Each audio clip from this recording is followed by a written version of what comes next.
avisa aos navegantes. Chegou a hora de cruzarmos o país visitando os museus. Ciência, história, moda, gastronomia, tecnologia, talento e imaginação. Apurem os sentidos. Guiar você por essas rotas fascinantes do conhecimento é a minha missão.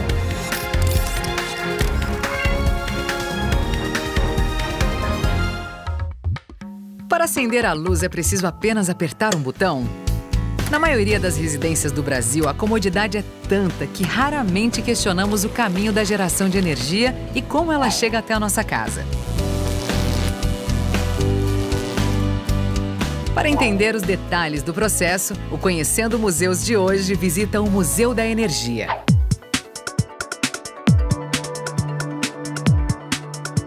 O museu guarda um acervo que conta a história da produção, distribuição e consumo da energia elétrica.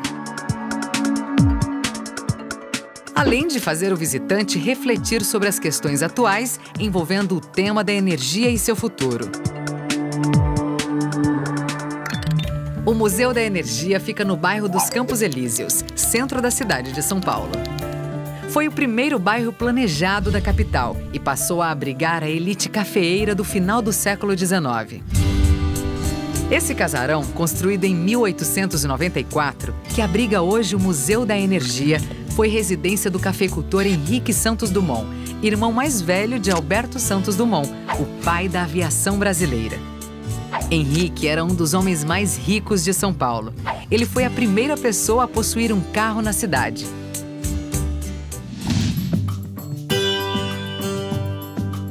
Esse casarão ele é bem representativo do período, que é um período que essas elites, esses fazendeiros começam a mudar para São Paulo e ter residência fixa aqui.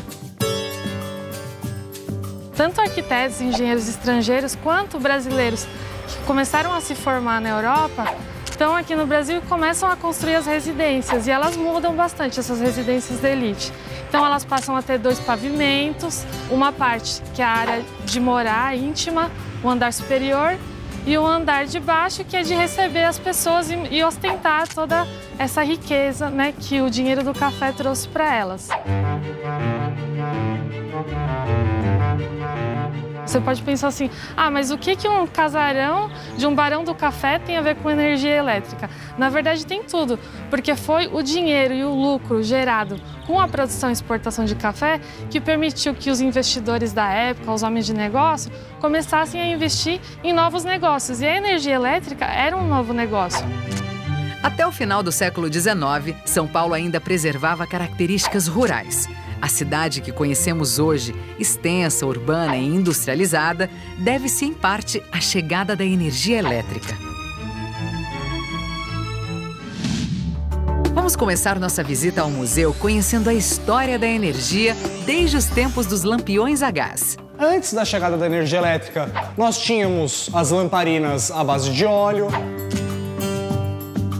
Depois, no século XIX, as luminárias a gás, que nós temos aqui um exemplo.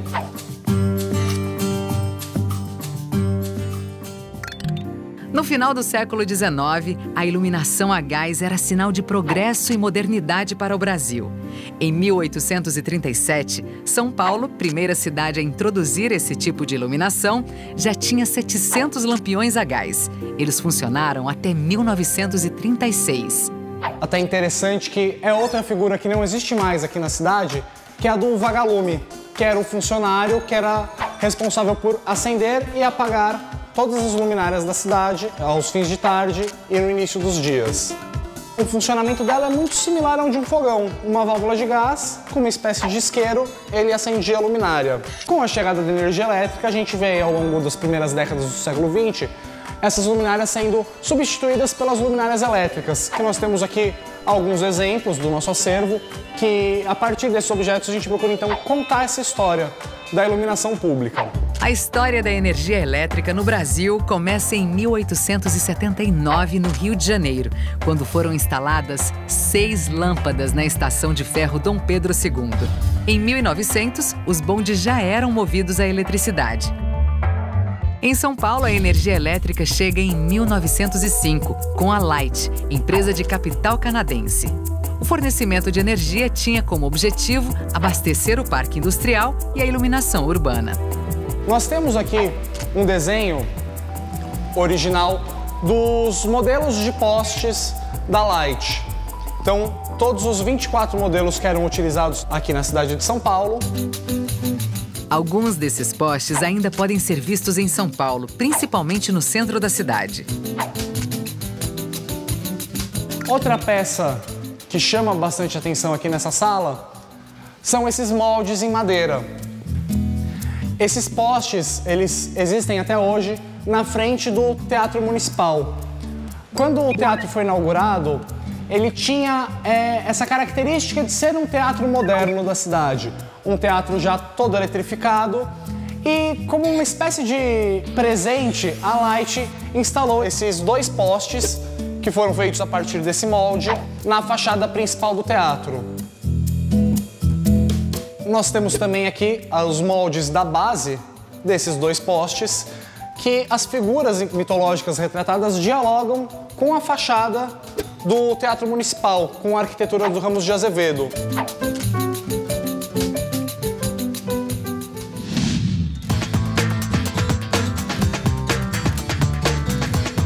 Aqui no museu, a gente trabalha com materiais de acessibilidade.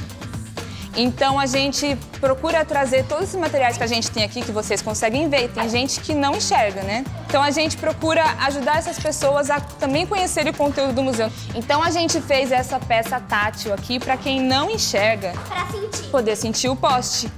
Se vocês fecharem o olho, vocês conseguem identificar todas as formas? Sim! Todos esses postes, eles tinham uma característica ornamental muito forte, importante na época para influenciar a opinião pública, para torná-la favorável à chegada da eletricidade na cidade. Os postes de ferro fundido eram confeccionados artesanalmente e adornados com brasões da República, armas e flores. Eles mudaram a cara da cidade de São Paulo. Tirou aquela característica rural que ela tinha até o final do século XIX e firmou a cidade como uma cidade moderna, urbana, industrializada.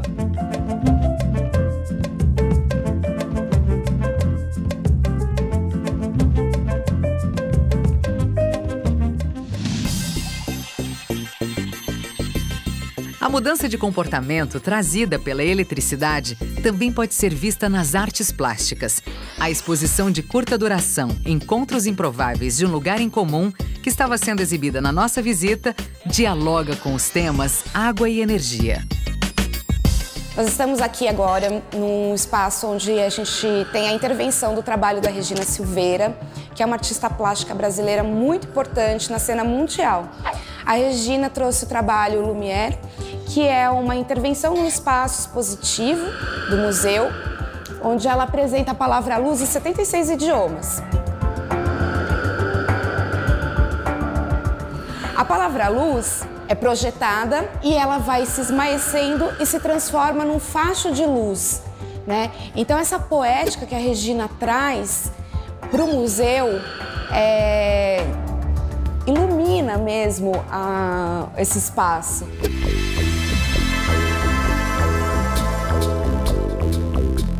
O museu ele fica localizado no Campos Elíseos, mas nas imediações do bairro do Bom Retiro. A gente tem um fluxo muito grande de imigrantes de todas as partes do mundo aqui. Então é uma forma também de acolher esses visitantes que chegam até aqui.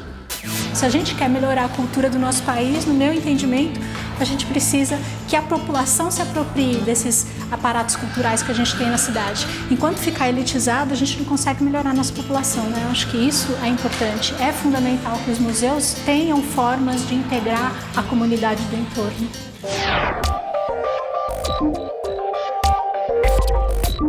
Você já ouviu falar na Pororoca? Essa obra é do Guto Lacaz. A gente pode flutuar e surfar nessa obra.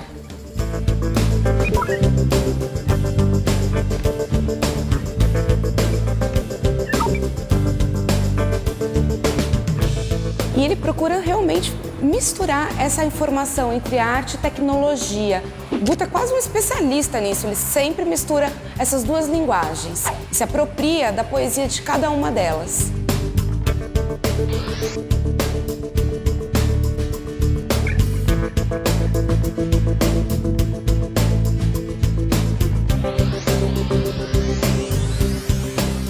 Eu entendo que arte e ciência elas não se separam, pelo contrário, elas uma influenciam a outra. E eu vejo que muitas pessoas da área cultural às vezes não frequentam museus de ciências. E é um público que a gente precisa cativar.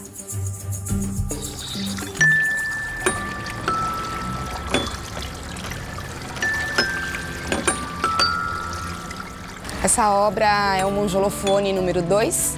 É um trabalho do Paulo Nenfridio, de 2010. O Paulo, eu brinco que é um grande professor pardal, ele faz grandes objetos artísticos que sempre relaciona ciência e arte, mas de uma forma muito poética.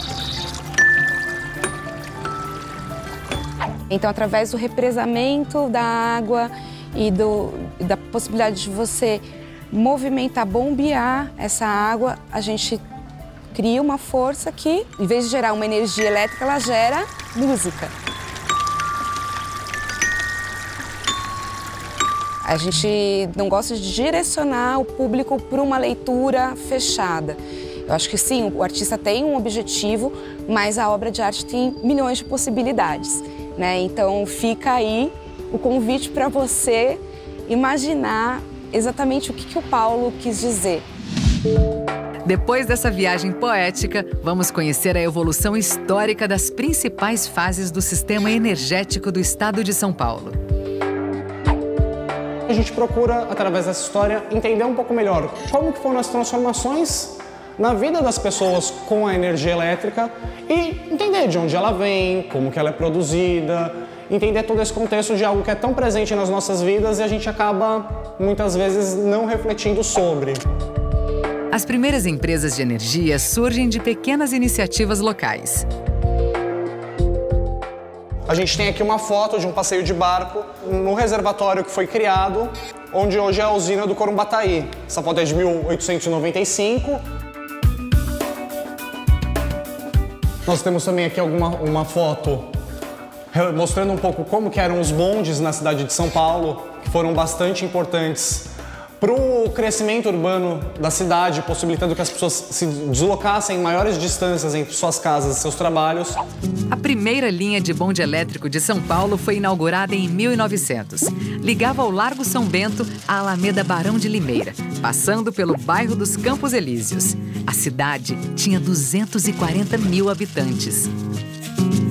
Aqui uma foto da usina de Parnaíba, primeira grande hidrelétrica do estado, que ela foi construída justamente para fornecer energia aqui para a capital, com essa demanda que existia com a chegada da Light e o crescimento urbano e industrial da cidade. Na década de 1940, a empresa Light também foi responsável pela retificação dos rios Pinheiros e Tietê. Os rios, antes sinuosos, foram transformados em linhas praticamente retas para facilitar a construção das marginais. Inclusive, muitos problemas que nós temos hoje com enchentes aqui na capital decorrem dessa questão da canalização, da retificação dos rios, da ocupação das áreas de várzea e desse grande crescimento urbano que nós tivemos ao longo do século XX.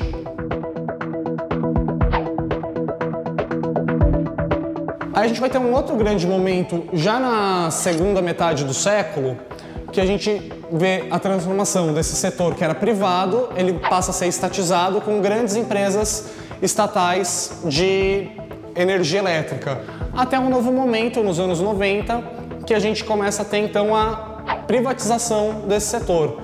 Então essas empresas que eram estatais, como a Eletropaulo, a CESP, passam para o setor privado, muitos com empresas estrangeiras, e é um contexto que a gente vive até hoje.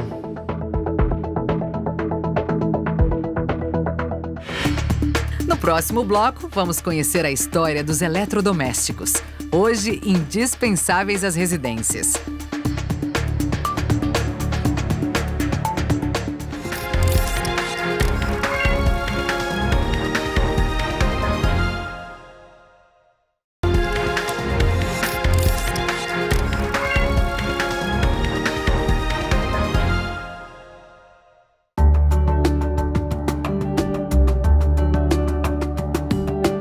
Hoje, Conhecendo Museus está navegando pelos megawatts da energia elétrica, que mudou os hábitos e os costumes de uma sociedade em profunda transformação.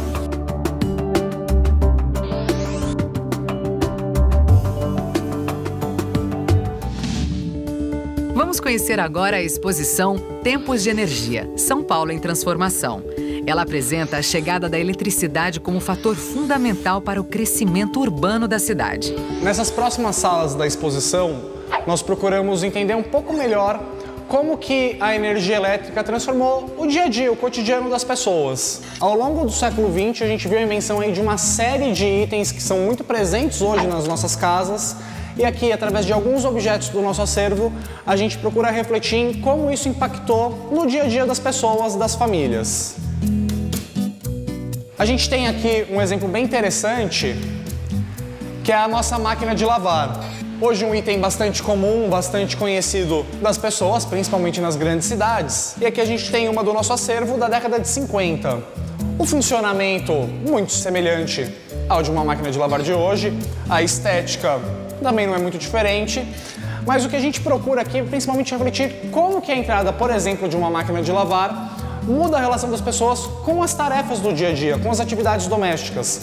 Então, o ato de lavar roupa, que até então era na mão, num tanque, demandava um tempo maior, um esforço físico maior, com esse eletrodoméstico, por exemplo, fica muito mais fácil, enquanto se lava a roupa, se dedicar para um momento de lazer, para uma outra atividade doméstica. Isso a gente vê com uma série de itens aqui dessa sala. Você sabe o que é uma enceradeira? Não, mas parece, sabe o quê? O que parece? Aquele negócio de colocar no chão, esqueci o nome. Aquele que você fica assim, tira... Aspirador? É. E o que é isso aqui? É um aspirador. É um aspirador de pó.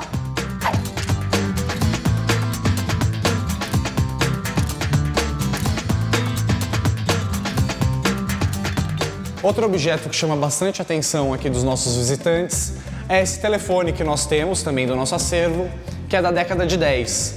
É interessante porque tanto a estética quanto o funcionamento dele é bastante diferente de um telefone de hoje em dia. E chama atenção porque não tem o disco ou as teclas, não existia nessa época a descagem direta. Então ele funcionava com um pulso elétrico, que se comunicava com uma central telefônica e essa central que faria manualmente a ligação com a linha que você gostaria de se comunicar. A sala também apresenta objetos que transformaram a vida das pessoas no mundo inteiro, como o rádio, um dos primeiros meios de comunicação em massa. Aqui nós temos o rádio, que foi muito importante ao longo do século XX, porque ele mudou muito as relações das comunicações. As notícias chegavam mais rápido, era um momento de lazer das famílias dentro de casa, podendo ouvir um programa de humor, um programa dramático. E a minha mãe, ela estava mostrando aqui o rádio e ela falou que ela tinha na casa dela e que ela escutava novela com os irmãos dela e os pais. E bem diferente, né? Porque hoje, tecnologia e tudo mais, aí você vê alguma coisa assim, é bem diferente e eu acho muito bonito. Aqui nós temos uma televisão da década de 50 que ela chama bastante atenção, tanto pelo tamanho quanto por ela ter algumas funções agregadas. Além do aparelho televisor, nós temos um toca-discos e um rádio também. E não é só na sala das casas que a gente vê essa série de eletrodomésticos tomando conta. Nas cozinhas também, até hoje, é um dos ambientes da casa que a gente mais tem eletrodomésticos. Então a gente tem aqui uma série de itens muito comuns até hoje: cafeteira, liquidificador, batedeira.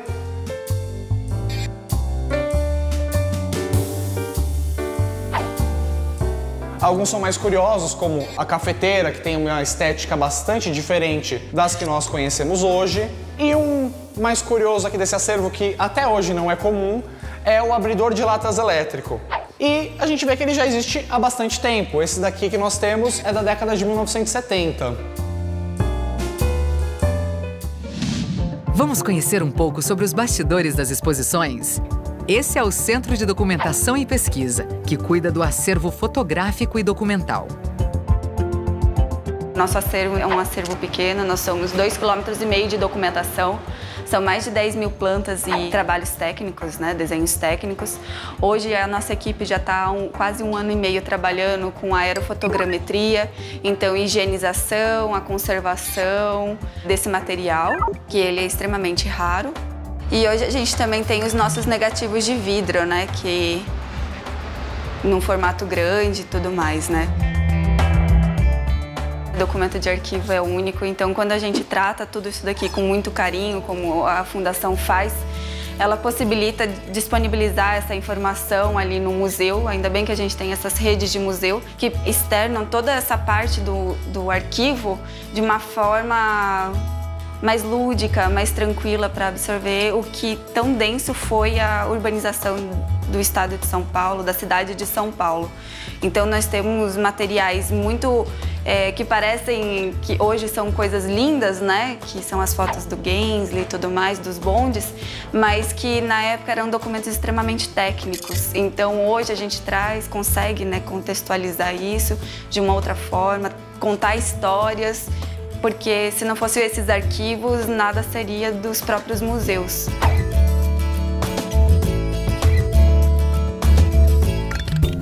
O Centro de Documentação e Pesquisa desenvolve oficinas para que pessoas interessadas aprendam a lidar com a organização de fotografias e documentos textuais.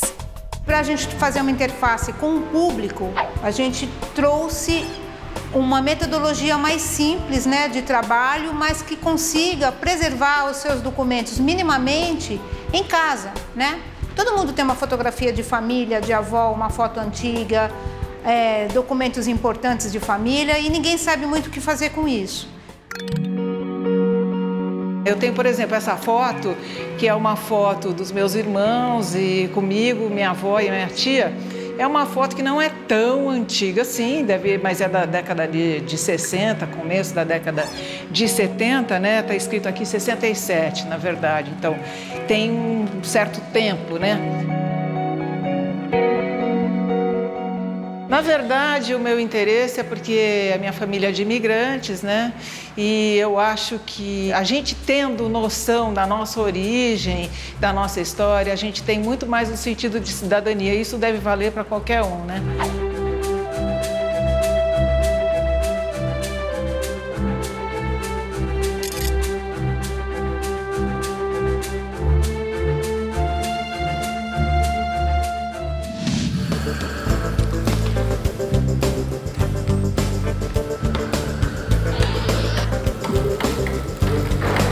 Viram que interessante que aconteceu aqui? Nessa sala aqui, nós começamos a falar propriamente das diferentes formas de energia. Esse aqui, como ele funciona, né?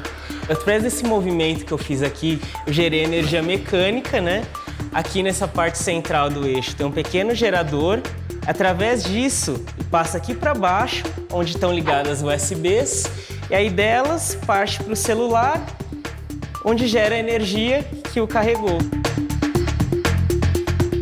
Aí aqui, continuando, vou mostrar para vocês a de energia solar. Nessa placa existem pequenos condutores e aí quando ele recebe essa luz, os elétrons reagem aos fótons que partem da luz e ele gera um campo elétrico aqui embaixo. E aí tá ligado a todos esses postezinhos, como vocês estão vendo aqui.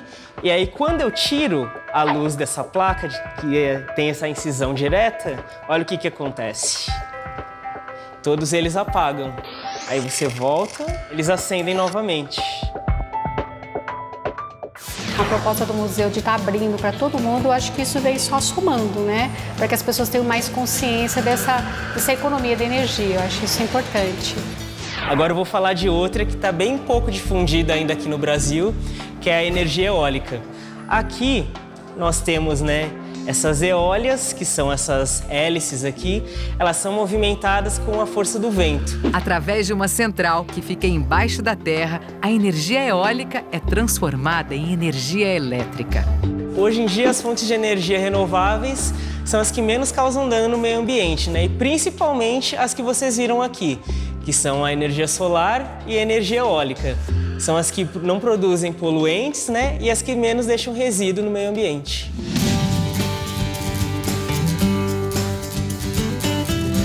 Apagam-se as luzes, mas a história permanece acesa e pronta para ser contemplada por nós. Vale lembrar que o Museu da Energia está de portas abertas.